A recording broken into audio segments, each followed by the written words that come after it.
Assalamualaikum warahmatullahi wabarakatuh. Alhamdulillah wassalatu wassalamu ala Rasulillah wa ala alihi wa sahbihi wa mawalah. Rabbi israh li sadri wa yassir li amri wahlul 'uqdatam min lisani yafqahu qawli. Amma ba'du. Puji dan syukur senantiasa marilah kita panjatkan kehadirat Allah Subhanahu wa taala atas segala curahan nikmat dan karunia-Nya. Alhamdulillah pada siang hari ini kembali kita dapat bermajelis ilmu setiap satu pekan sekali di Masjid At-Taqwa ini. Mudah-mudahan Allah Subhanahu wa taala memberikan kepada kita hidayah, taufik, iman, sehingga kita dapat mengamalkan ilmu-ilmu yang telah kita pelajari sebagai bekal di kehidupan di dunia ini sampai kepada di akhirat kelak. Salam dan salam senantiasa kita haturkan kepada uswah hasanah kita Nabi Muhammad sallallahu alaihi wasallam, yang kita nantikan syafaatnya kelak di yaumil akhir. Hadirin Allah, Syekh Kyai Haji Hasyim Asy'ari telah menyusun kitab Adabul Alim wal Muta'alim. Ringkasannya ada 10 adab yang harus dilakukan santri terhadap dirinya sendiri supaya apa? Belajarnya berhasil. 1. Zaid, tulis semuanya. Adab yang pertama, membersihkan hati dari penyakit dan kotoran. Tazkiyatun nafas, membersihkan hati. Yang mau kuliah, abang kumis. Yang sudah kuliah, Abi Teddy, daripada kuliah bayar mending kuliah gratis. Niatnya keliru. Membersihkan hati dari penyakit dan kotoran, mensucikan jiwa. Niatnya diluruskan. Santri yang sukses hatinya bersih. Santri yang sukses hatinya bersih. Fotonya share di grup Ali. Siapa yang mau tahu? Oh, grup pengasuh. Salah satu tanda pelajar yang sukses adalah pribadi yang bersih hatinya. Apa kotorannya?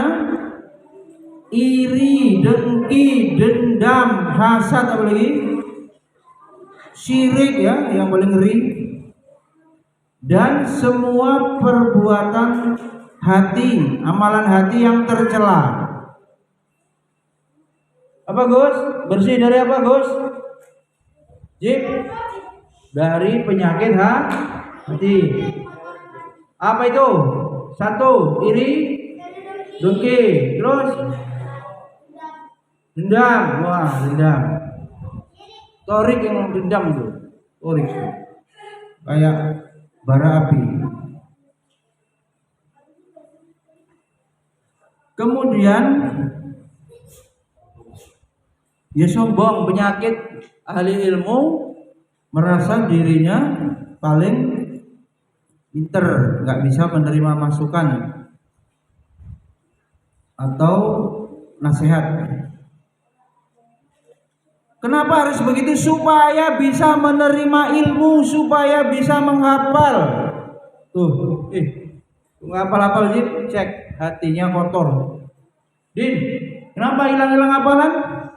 Sudah terisi dengan kotoran hatinya. Terisi HP. Mana? Zaid. Zaidun 1. Zaidun. Wahidun ya? Ya. Terus yang kedua, lebih cepat nih. Nanti antum habis suruh ngapal di luar nanti. Yang kedua, mempunyai niat yang baik. Adab terhadap diri yang kedua, mempunyai niat yang baik. Santri dalam belajar hendaknya mempunyai niat yang baik, yang benar, yang harus dihadirkan dalam benaknya. Kemudian beliau Syekh Hasyim Asy'ari memberikan beberapa kriteria ya yang hendaknya ditanamkan di dalam hati seorang santri. Yang pertama, meraih ridho Allah. Niat yang baik tadi meraih ridho Allah. Mana kalau ribut, merusakin sarana, nyoret-nyoret nih. Udah dicat sama bini, jangan dicoret-coret lagi. Tapi tuntut nanti. Biar rapi, biar bersih, semuanya udah dicat tuh. Niatnya yang benar, ya. Mencari ridho Allah. Allah nggak ridho itu merusak. Wala tufsidu fil ardi, nggak boleh membuat kerusakan di muka bumi. Ya man, harus dibuat indah. Tembok-tembok itu udah dicat tuh sama Abi tadi. Putra petir tuh, udah di sebulan menanti kapan ini dicat. Ternyata harus ngamuk dulu. Spesialis ngamuk mana Abi Rusdi? Ngamuknya dikirim ke saya. Ngamuk juga lama-lama. Yang berikutnya, selain mencari ridha Allah, mengamalkan ilmu. Bukan untuk banyak-banyakan, bukan untuk hebat-hebatan kultum, hebat-hebatan ceramah diamalin. Yang harus diamalkan, yang sudah bisa diamalkan, amalkan. Berikutnya apa? Ihya'us syariat, tatbiqus syariat, menghidupkan syariat, syiar. Namanya orang hidup banyak masalahnya, obatnya Al-Qur'an. Ya Adi, di rumah ada masalah, mau kuliah ada masalah, ceweknya juga masalah.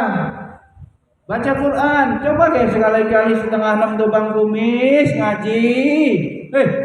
Nggak pernah loh. Nanti lidahnya kaku, bisanya untuk nyanyi DJ, nggak bisa untuk ngaji. Marbat-marbat untuk tilawah gitu.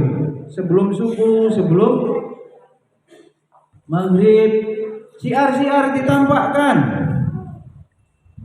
Syariat yang bisa diterapkan, terapkan. Kemudian berikutnya menerangi dan menghiasi hati, Pak.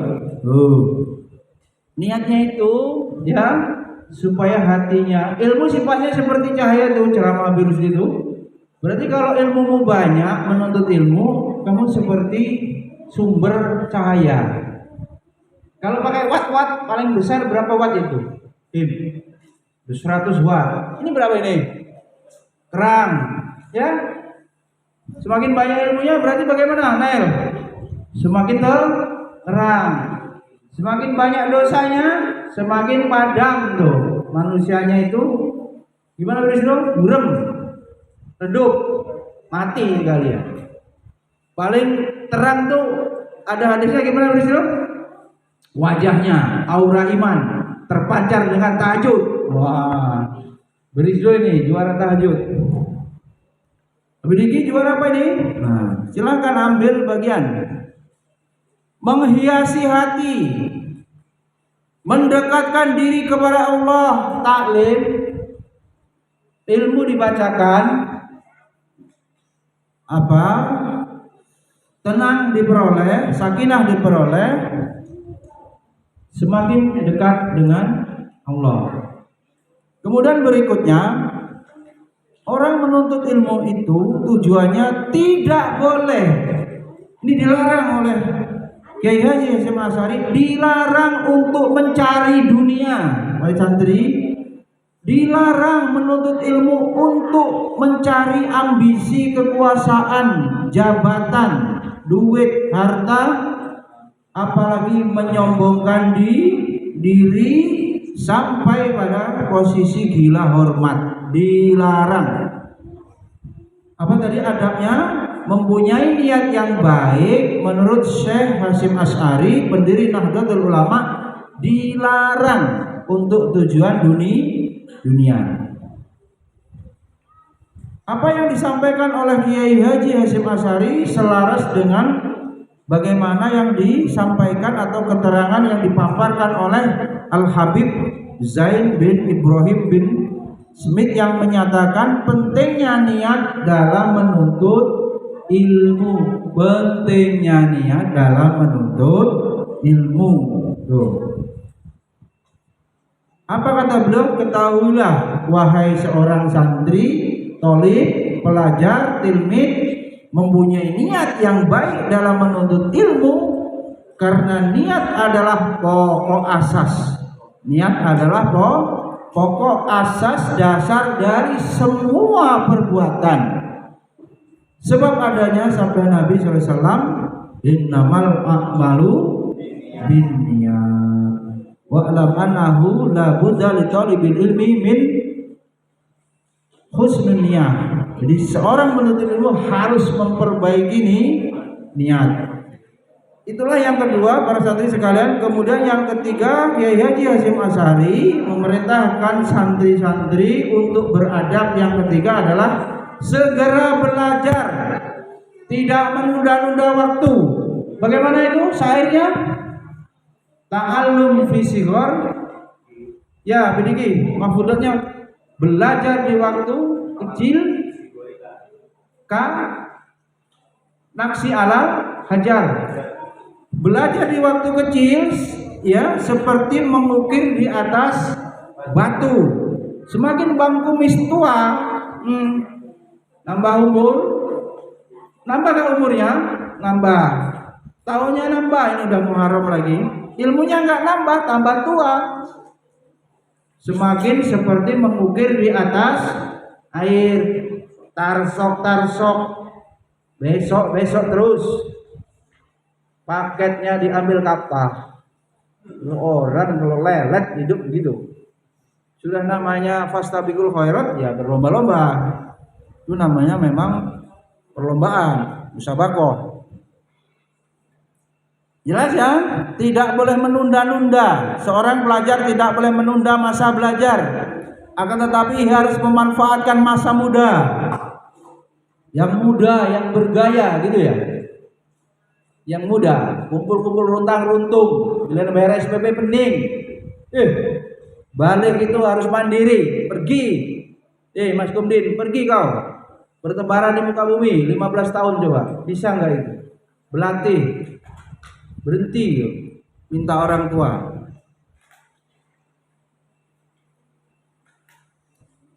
Yang keempat, coba menerima apa yang telah menjadi bagiannya ya santri, apalagi yang mondok nih. Kalau ada umimu abimu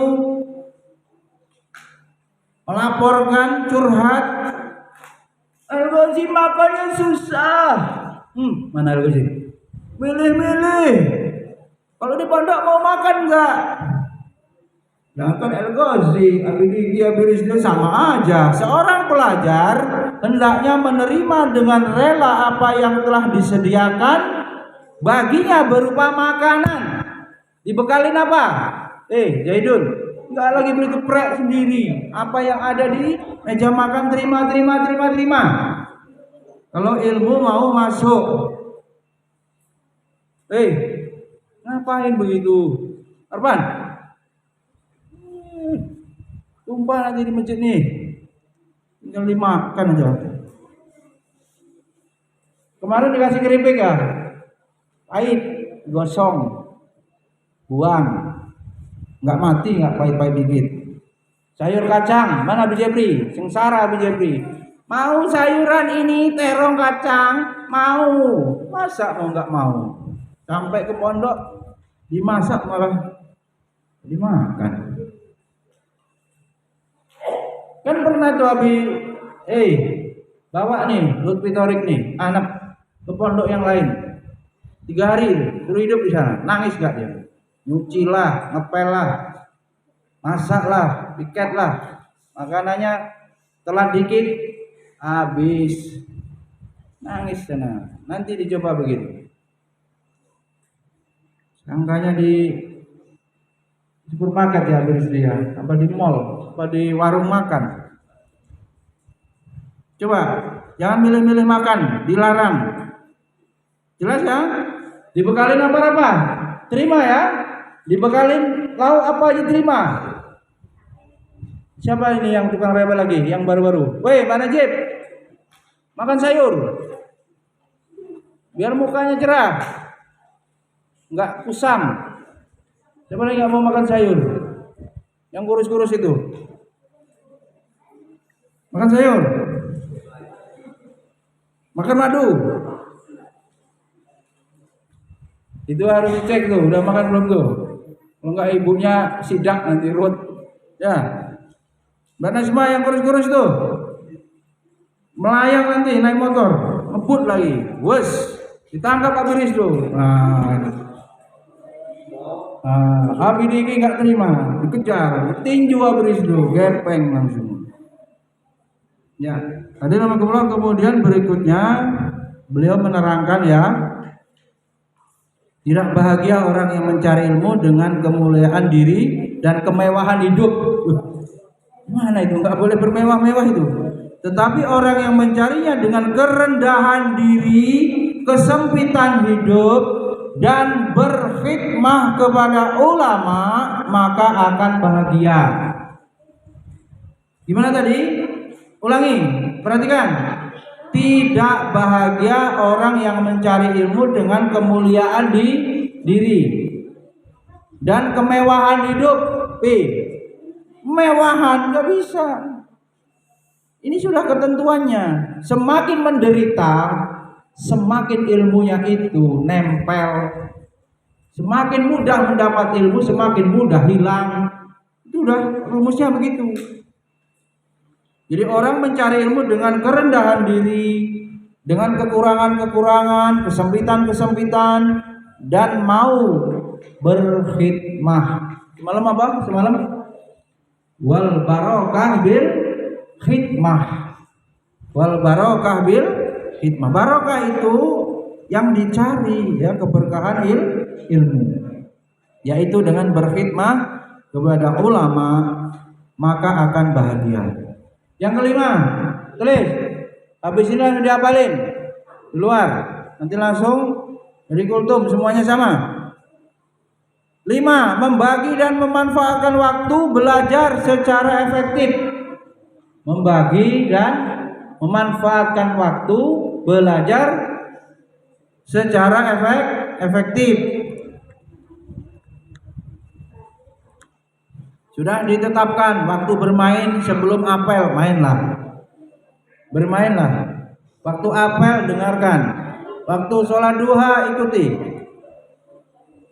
Waktu zikir ikuti. Kemudian masuk kelas pelajaran-pelajaran. Kalau guru suruh tulis, guru suruh hafal. Guru suruh baca.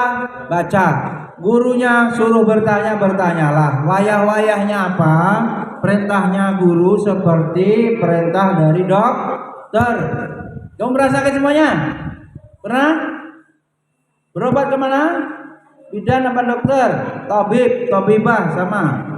Apa yang diperintahkan? Harus dikerjakan supaya sembuh. Antumnya pencari ilmu. Pencari ilmu. Bodoh apa pinter? Punya apa kamu? Belum punya ilmu, makanya mencari ilmu.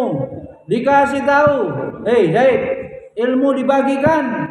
Apa yang diperintahkan guru wajib ditaati supaya ilmunya masuk. Ya, supaya ilmunya bisa diterima.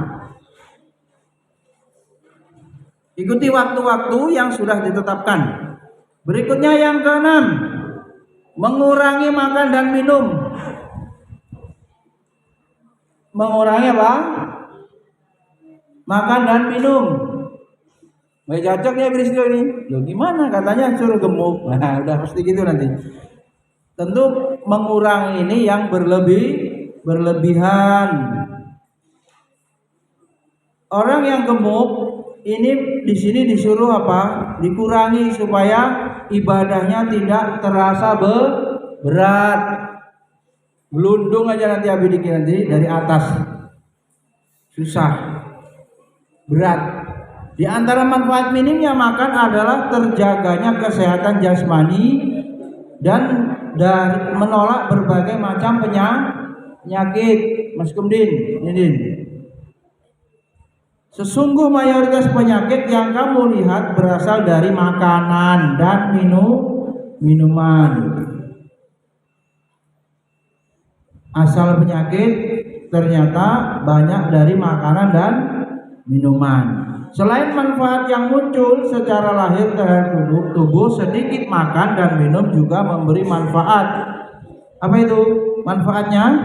Terhadap hati seorang santri, yaitu apa? Menyehatkan hati dari sifat serakah.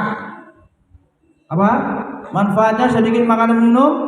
Ya, menyelamatkan santri itu dari akhlak buruk, serakah dan keangkuhan.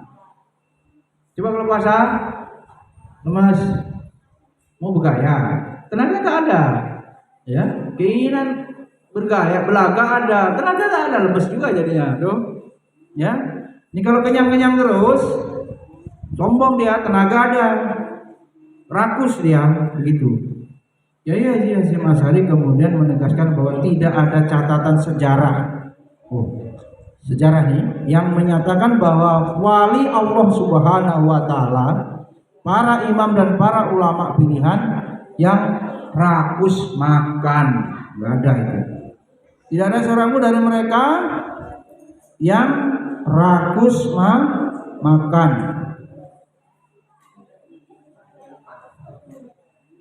Bahkan kemudian Syekh Sahal bin Abdillah At-Tastari beliau berkata, Andri, perhatikan, Allah Subhanahu Wa Taala menjadikan bodoh dan maksiat dalam perut yang kenyang. Allah menjadikan jahil, kalau bahasa Gus Idam apa, tolol.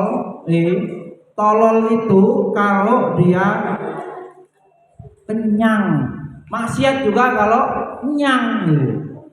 Misalnya mau berantem nih, tapi pas puasa kan lemes, bagaimana mau ninju kan? Payah kan? Nggak jadi. Paling tidak kuat. Ya, semua kemaksiatan itu ternyata dengan kekenyangan, perut yang kenyang. Dan Allah Subhanahu Wa Taala menjadikan ilmu dan hikmah, lagi pengen hikmah ya, itu ternyata dalam perut yang lapar. Bodoh perut kenyang, ilmu hikmah perut lapar. Selesai yang keenam. Yang ketujuh, bersifat wirai atau memelihara diri. Warok, nggak asal. Subhat, hati-hati dalam segala hal. Orang itu nggak sembarangan gitu. Bersifat wirai.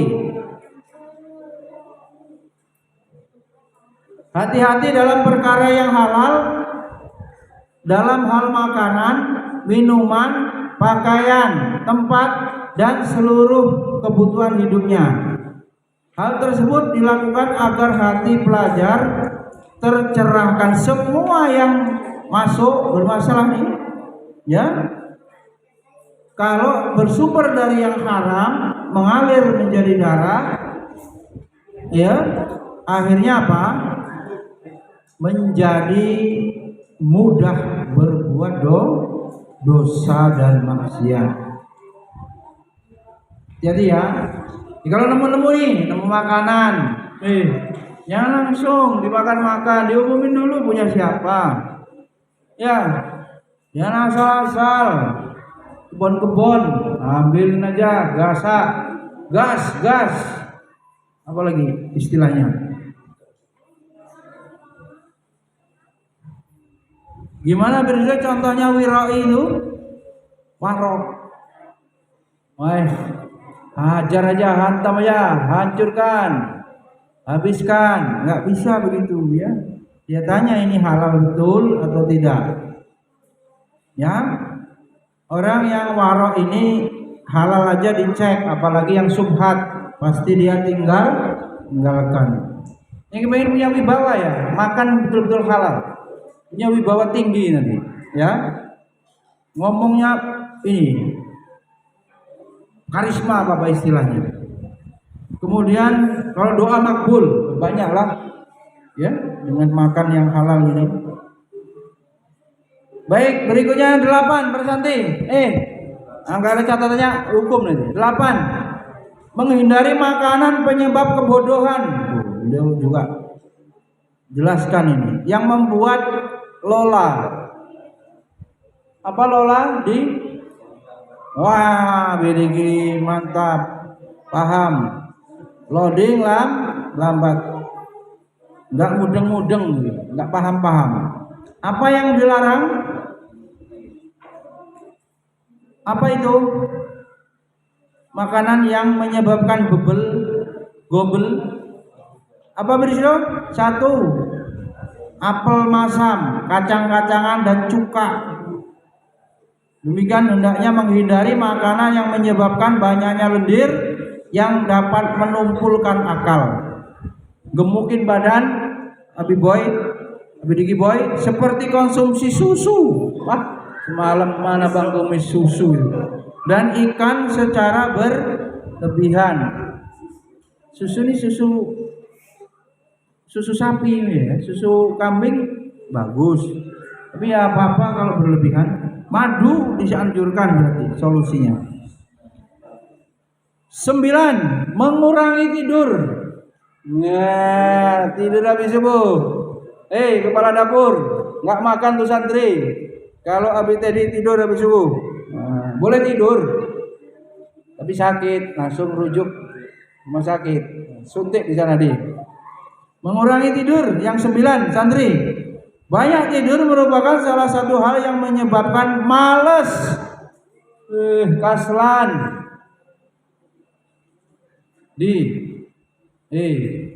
Malas.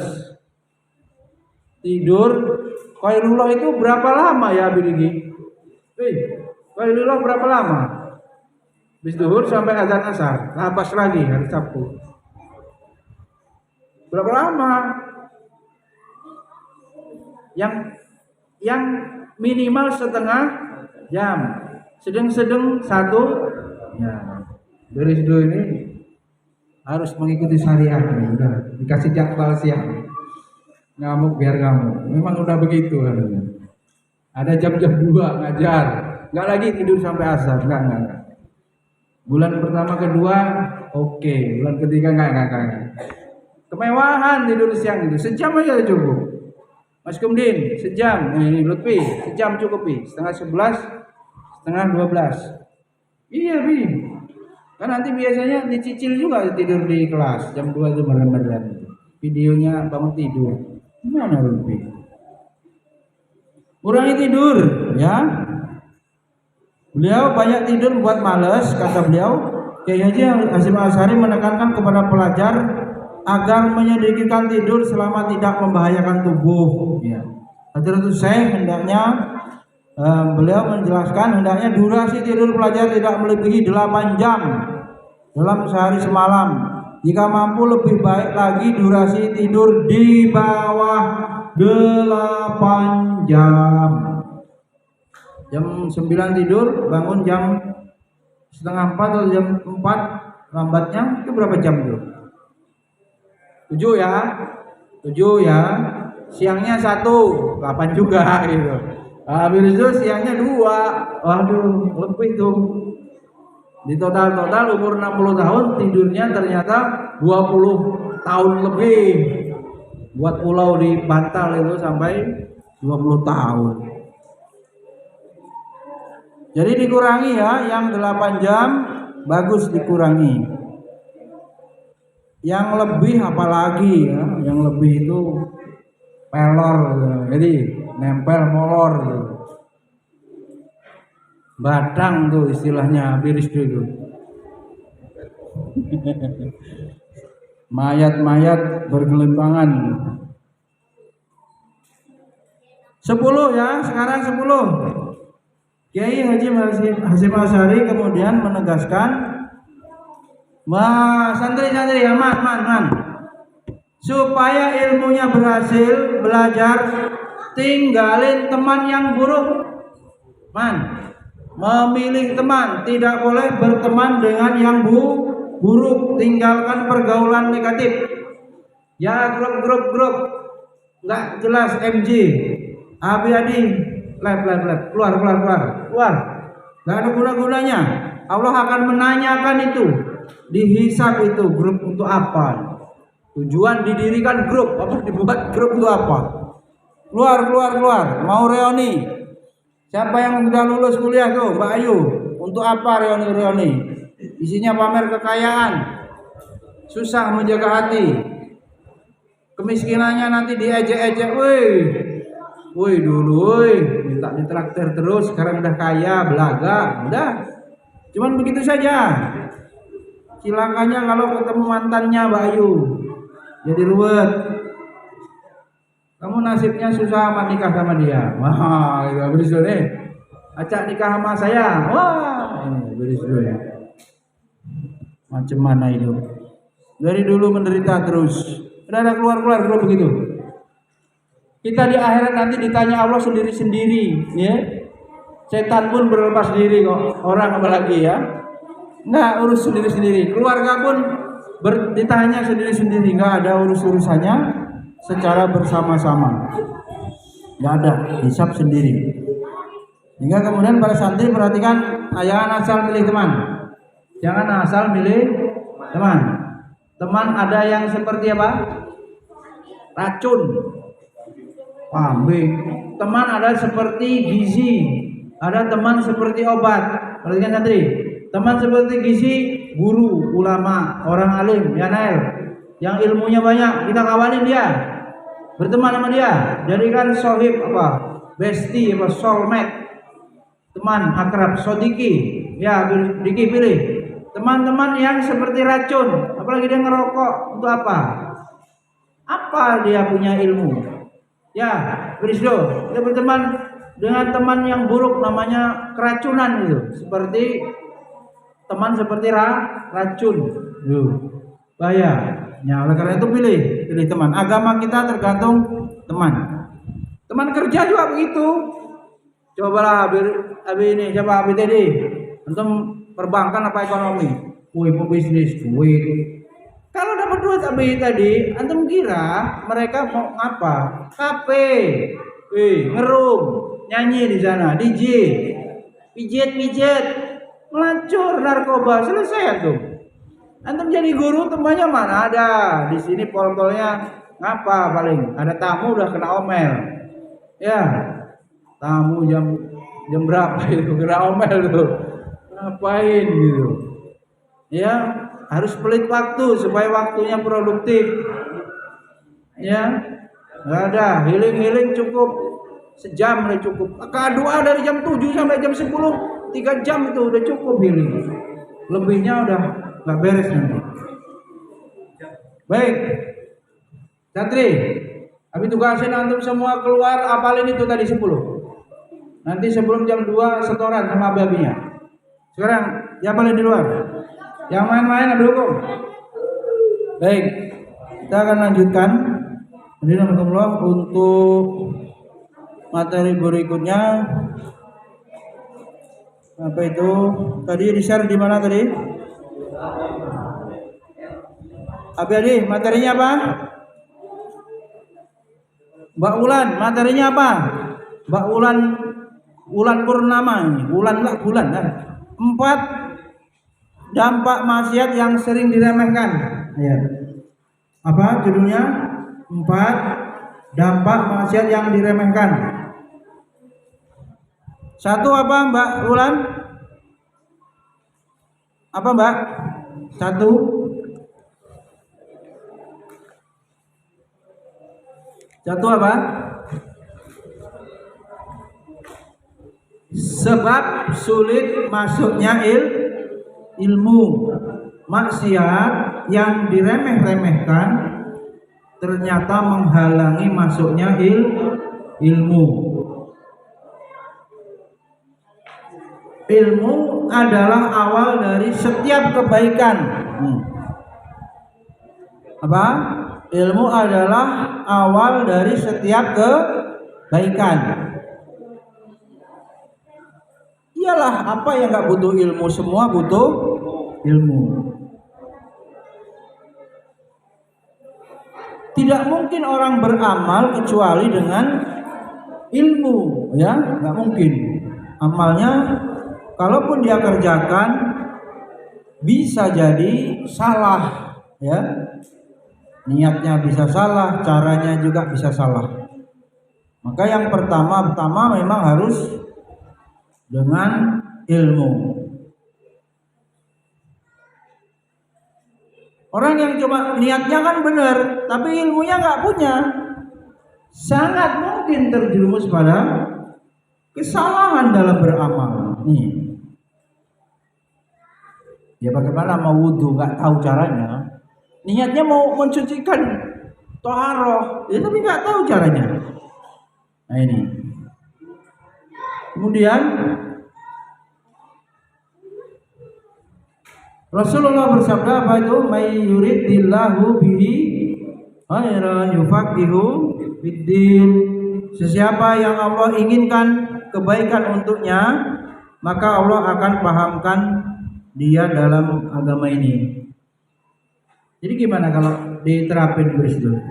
Kalau orang nggak peduli dengan agama, berarti memang Allah itu tidak memilih dia untuk jadi orang baik, jadi orang benar. Itu bahayanya, Allah nggak pilih dia, atau nggak pilih kita pengajian nggak doyan, ya kan? Diskusi agama males, senangannya nonton bola, senangannya konser, ya. Tapi harga, bagaimana bisa dia dekat dengan Allah kalau amalan-amalannya ya mubah, ada mubah misalnya olahraga tapi berlebihan, sehingga kemudian lalai dari yang utama. Kalau tidak bisa proporsional, mending tinggalin, fokus kepada agama. Sebab umurnya datang, masanya ajal tiba, tidak ada yang tahu. Ya, adik, bangun dong. Bangun dong. Ya. Senang taklim apa enggak? Jujur. Enggak. Enggak pernah WA di grup, kapan nih taklim? Kalau enggak taklim sedih. Lu pernah ada begitu? Enggak ada overdosis taklim, seminggu taklim 5 kali, enggak apa-apa. Ada begitu? Kok enggak pernah ya? Ya? Bersedih, belum pernah. Taklim ditambah lah gitu. Makan ditambah dong. Nah, gimana? Abi harga. Di harga ini mulai menikmati suasana kamar nih. Tanpa suara hening di pojokan masjidnya damai. Berdompai. Nggak ada yang ganggu.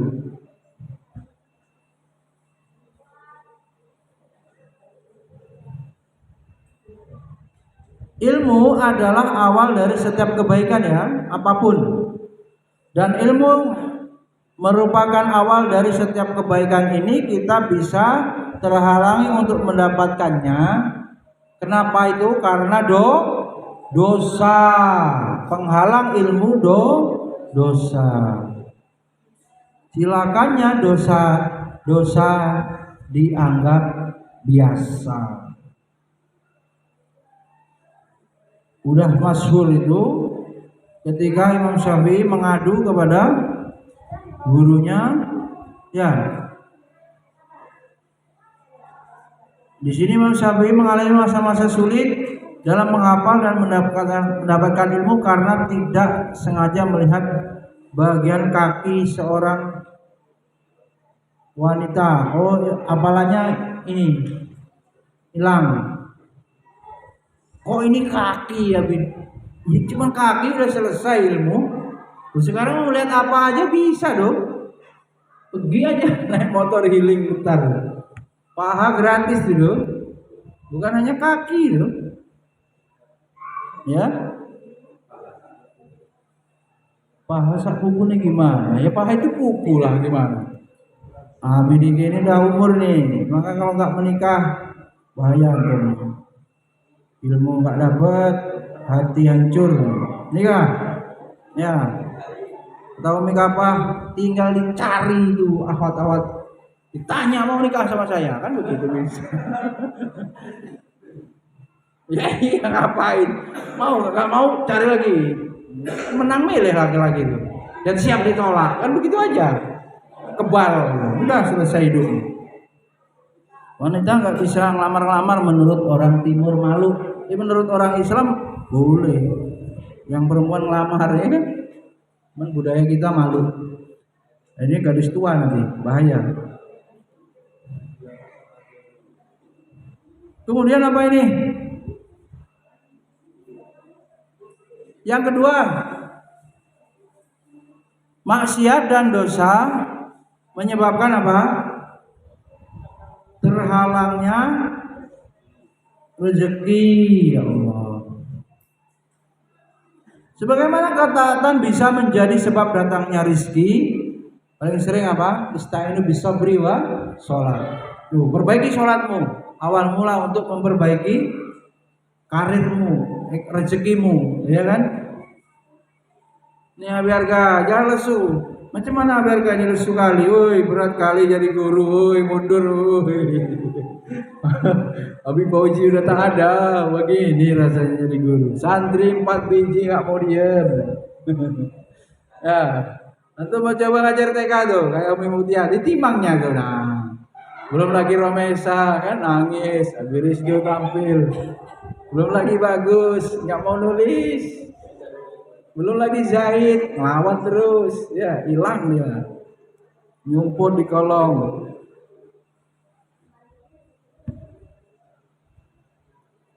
Orang yang melakukan kemaksiatan ini menjadi apa? Penyebab rizkinya sempit. Man amila solihan min zakarin au unsa wa huwa mu'minun falanuhyiyannahu hayatan thayyibah. Ya. Walanajziyannahum ajrahum bi ahsani ma kanu ya'malun. Sesiapa yang mengerjakan amal soleh, baik itu laki-laki ya maupun ahwat perempuan, yang mana dia dalam keadaan beriman,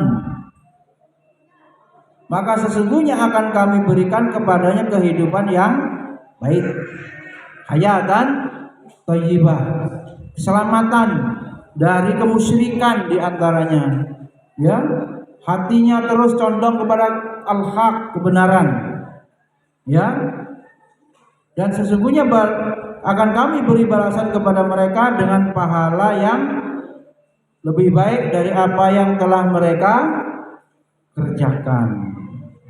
Jadi orang yang senang dosa, senang maksiat, ya bangkrut tuh. Ya, senang berjudi, maboklah pula, bangkrut. Ya, pengusaha-pengusaha yang kaya bangkrut, ngacur, ya. Punya selingkuhan dong, biasanya dong ya, simpenan, serong, bangkrut tuh. Tanyalah orang-orang yang berobat itu, ditanya, kok usahanya hancur? Ya, dosanya apa? Buat ya kedukun, lawan orang tua, bohongin istrinya, habis ya, durhaka. Berarti kalau kita memilih ibadah, terutama sholat, ya, ketaatan kepada Allah ini membuat rezeki kita lancar.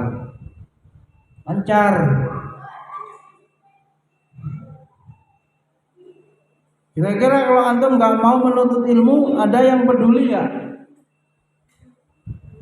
Ya, tapi tadi nggak ada anggaran untuk orang yang cuman nggak belajar, ya cuman hidup gitu, nggak ada posnya fisabilillah, nggak juga, jadi nggak ada jatahnya. Tapi dengan menuntut ilmu, bermajelis ilmu, masuk dia orang-orang yang berada di jalan Allah. Antum mengira lembaga ini kalau tidak memperjuangkan dakwah ma'ruf nahi munkar, Quran, dakwah Quran, enggak ada orang yang transfer. Abi Kumis, enggak ada orang yang mau ngisi kotak amal itu. Kalau sudah padam roh dakwah itu, tutup donasi itu dengan sendirinya. Iya, karena terus menyuarakan tetap masih ada. Karena apa?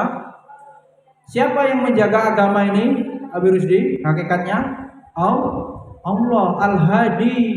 Allah yang memberi petunjuk, Allah yang menghidupkan agama ini Allah. Ya. Maka siapa yang menjadi penolong agama Allah, Allah akan menjaganya. Nahnu nazzalna dzikra wa inna lahu lahafidun, juga kami yang turunkan Al-Qur'an, kami jaga. Antum jaga Al-Qur'an ini, dakwahkan, suruh santri menghafal, buat program dakwah itu. Antum pastinya ikut terjaga oleh Allah karena antum menjaga Al-Qur'an. Secara umum juga seluruh ilmu-ilmu yang fardu ain ini antum perjuangkan, program hidupnya dakwah itu, maka antum juga akan dijaga oleh Allah. Hanya masalahnya apa ini? Masalahnya apa Mbak Mutia? Tauhid. Bener. Yayasan ini bangkrut, nggak bisa ngasih gaji walaupun 1 juta ya Mbak Mutia. Ada rasa-rasa takut begitu enggak? Bener. Bosnya yayasan ini banyak penyakit, berobat terus habis duit. Lain-lain ya, antum punya rezeki dari Allah. Tetap ya begini, tutup enggak ini? Sampai kuliah enggak hidup nih? Udah antum gak usah ngurusin itu, urusin kerjaan, tugasnya yang terbaik. Enggak cari-cari ujian atasan. Allah menilai saya ini sebagai pegawai yang apa? Pegawai yang robbani, selalu bergantung kepada Allah. Pegawai yang amanah, qawiyun amin, kuat. Qawiyun apa dhaif? Lemas gitu ya. Sehat tapi gitu, ya. Kemudian berikutnya apa? Nah, siapa yang sudah ini? Orang yang melakukan maksiat, dia tidak akan mendapatkan kehidupan yang baik, berapapun harta yang dia miliki, maka dia tidak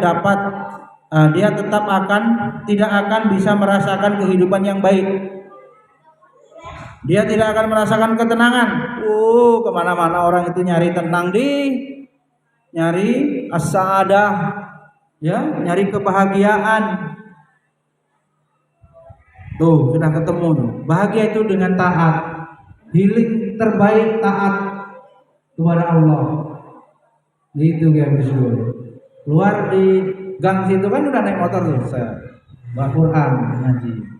Udah healing, balik lagi udah. Ya Bismillah. Nah, Bismillah kalau udah tidurnya jadi 7 jam, jadi banyak waktunya untuk menuntut ilmu, untuk memimpin, latihan mimpin. Ya. Bener, cuman setahun di ICA. Kayaknya bisa di lobby itu ibunya damai. Asal gemuk, kan? Coba gemukin, bisa lebih. Nanti di lobby. Gak bisa di lobby ilisan, lobby doa. Selesai. Allah lembutkan hatinya, damai. Asal doa kita makbul. Makan yang halal. Jangan mubazirin makanan tuh, kualat dibuang-buang. Kurus badan kan? Oh, gak tahu, pokoknya semua pengasuh nggak beres. Nggak ada yang makan sebetulnya itu. Jadi masih banyak. Mana Abi Jabri? Nanti tak laporin penjualnya. Abi Jabri dikasih kacang dibuang. Jangan kasih orang ini, dibuang nanti. Biar dia awet kurus.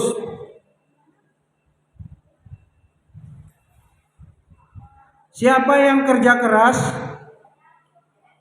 banting tulang, peras keringat siang malam, namun juga tidak mendapatkan kehidupan yang baik, hendaknya dia muhasabah. Yang salah bukan gajinya, yang salah bukan pada kerja kerasnya, namun yang salah ada pada amalannya. Mungkin dia telah melakukan dosa, mungkin dia telah menzalimi orang lain.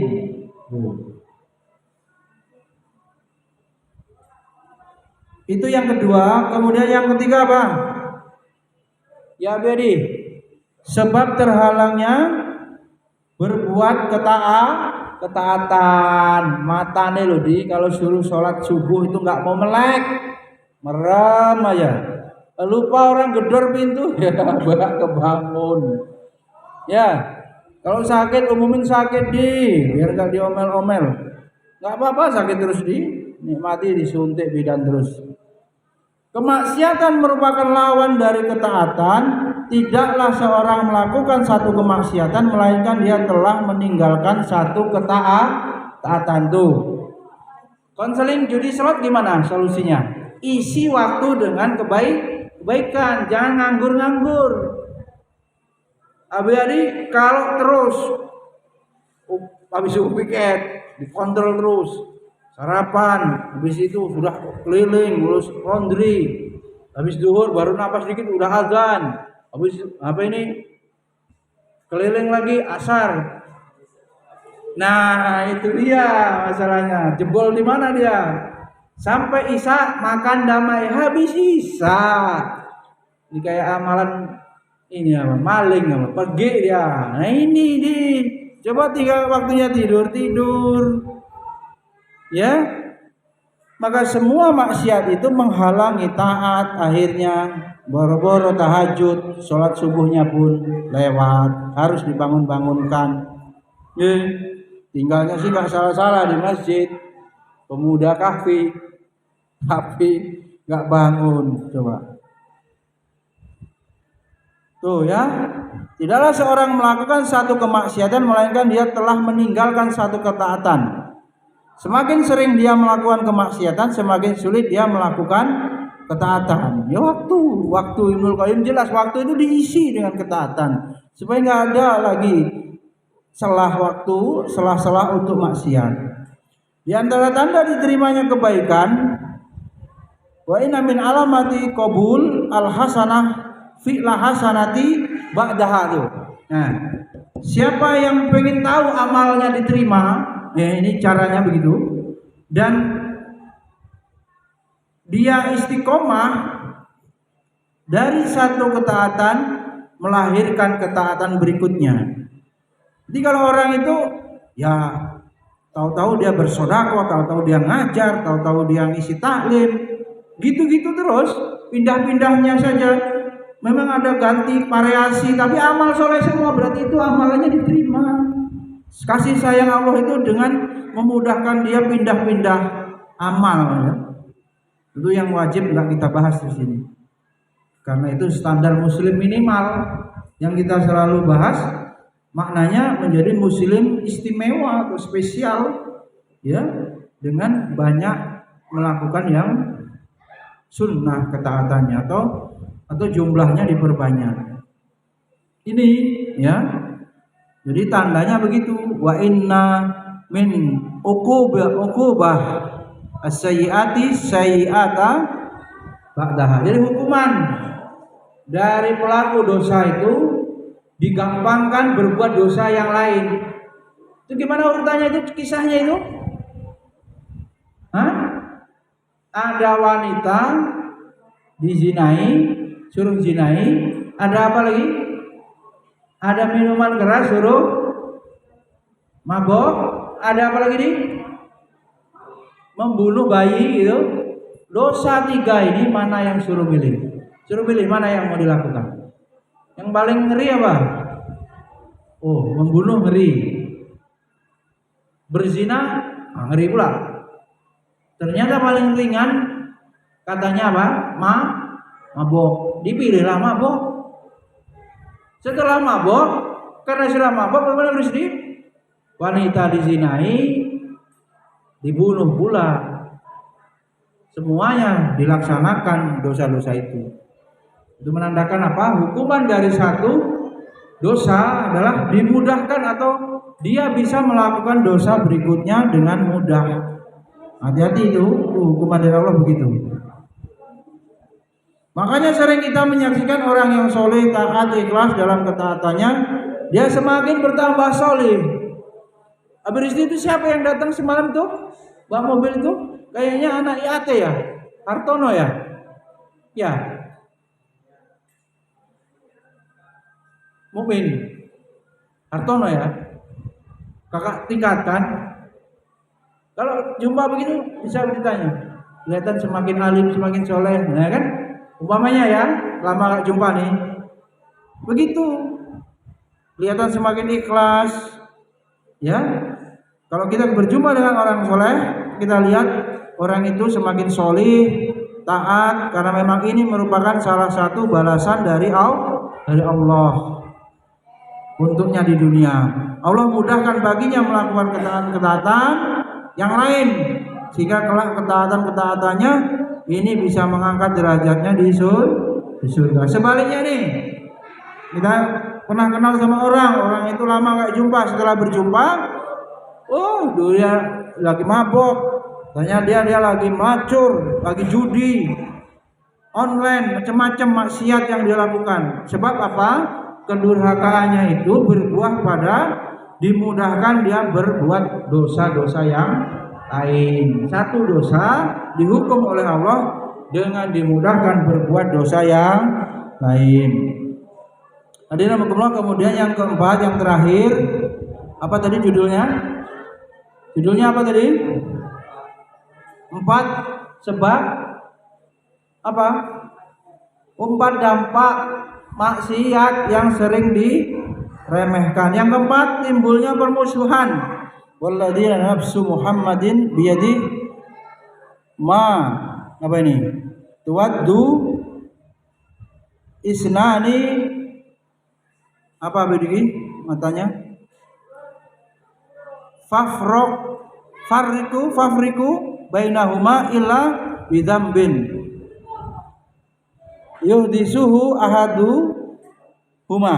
Demi zat yang jiwa Muhammad berada di tangannya, tidaklah 2 orang solih mencintai kemudian keduanya berpisah, bermusuhan, tidak saling mencintai melainkan karena dosa yang dilakukan oleh salah satu di antaranya. Jadi musuh-musuhan itu kemudian apa? Dampak daripada dosa ini menjadikan musuh. Apabila engkau mendapati dari temanmu sikap yang tidak enak, apa ini? Sikap yang dingin, maka hendaknya engkau bertaubat kepada Allah, karena sesungguhnya engkau telah berbuat dosa.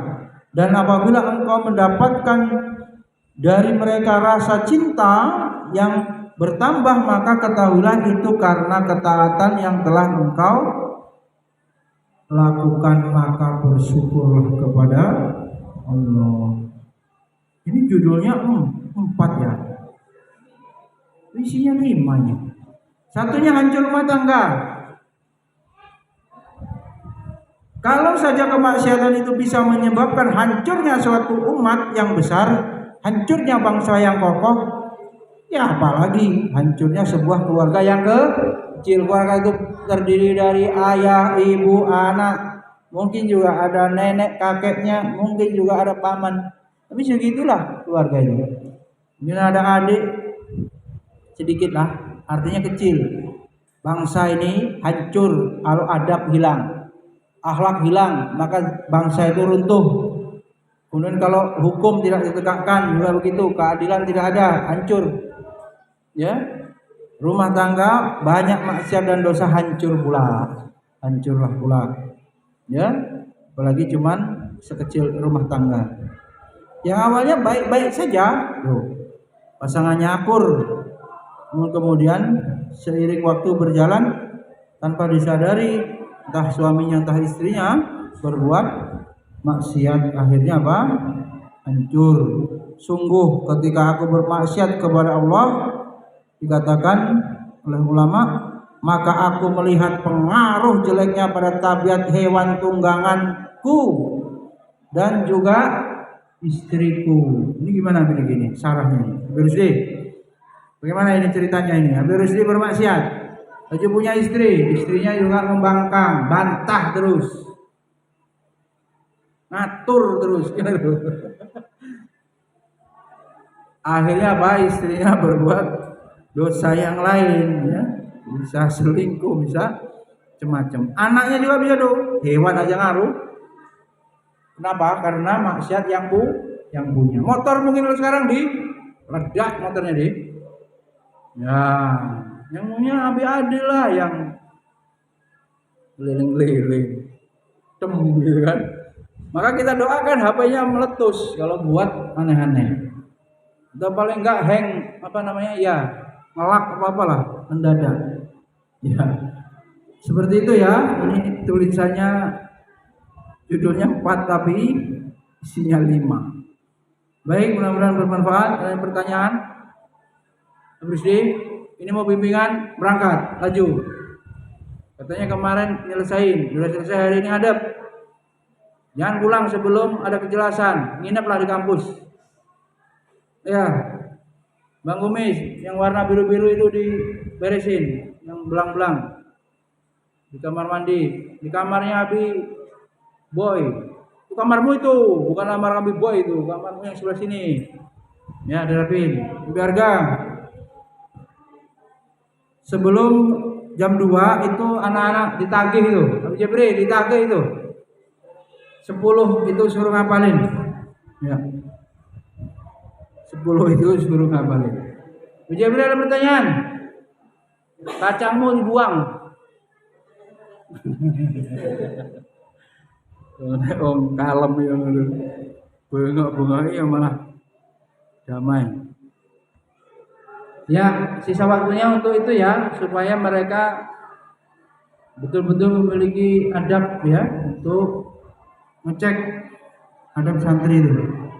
Barakallahu wa bihamdika asyhadu an la ilaha illa anta astaghfiruka wa atubu ilaik. Assalamualaikum warahmatullahi wabarakatuh.